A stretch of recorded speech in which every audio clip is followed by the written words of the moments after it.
Ang tunay na bayani, madiskarte sa buhay. Wala kasi kami yung pera noon. Nainggit ako sa mga kalaro ko na nagagandahan yung mga laruan. Ang ginawa ko, gumawa ako ng sarili kong laruan. Di ko akalain na dito magsisimula yung pagiging creative ko, ang pagkakadiscover ko sa mga talent ko. Namumulot lang ako ng mga kung ano-anong mga bagay, mga kung tutusin ay mga basura na mga ito. Pero ang mga ito ay binuo ko para maging laruan ko. Ay, ako si Mark. Lagi kong napapagalitan niya madalas. Sa dami ng kalat niya lagi. Pero tingnan mo naman, diyan siya sumikat. Natuto si Mark na gumawa ng arts gamit ang mga tirang rubber sheets ng mga sapatero. Sumali ako ng mga contest. Pinalot naman ako na madalas nga ako yung nananalo. 2007 nang pinag-isip ako ng idea para sa aming Christmas Festival dito sa Marikina. Robots ang mga napili kong mga tema at natuwa naman yung mga maraming tao, lalong-lalo na yung city government namin.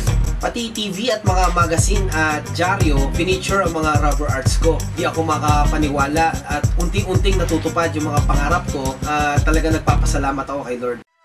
Ang tunay na bayani, marunong magbalik biyaya. Thankful din ako kay Lord dahil binigyan niya ako ng pagkakataon na bumawi sa Kanya at makapagbigay ng inspirasyon sa mga kabataan upang sila ay maging maparaan at maging malikhain sa buhay.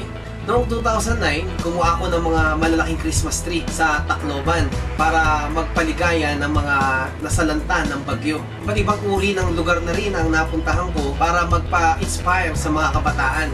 Pasalamat na lang ako at kahit sa ang sulok ng Pilipinas ako magpunta ay may Cobra Energy Drink para magkaroon ako ng lakas sa paggawa lalong-lalo na dito sa mga rubber arts.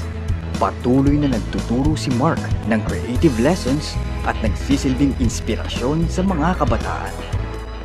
Dahil sa pagiging rubber artist ko, ni-recognize ng lokal na pamahalaan ng Marikina ang aking kontribusyon sa bayan. Kaya binigyan ako ng parangal bilang Best Public Servant, di lamang dito sa Marikina, kundi sa buong Metro Manila.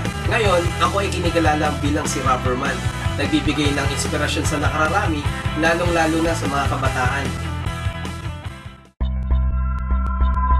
Ang mapapayo ko lang sa mga mamamayan natin, lalo na sa mga nag-i-struggle, huwag lang kayong mabilis mapanghinaan ng loob. Matuto kayo maging maparaan. Kahit mahirap lang tayo, nandiyan naman ang Diyos.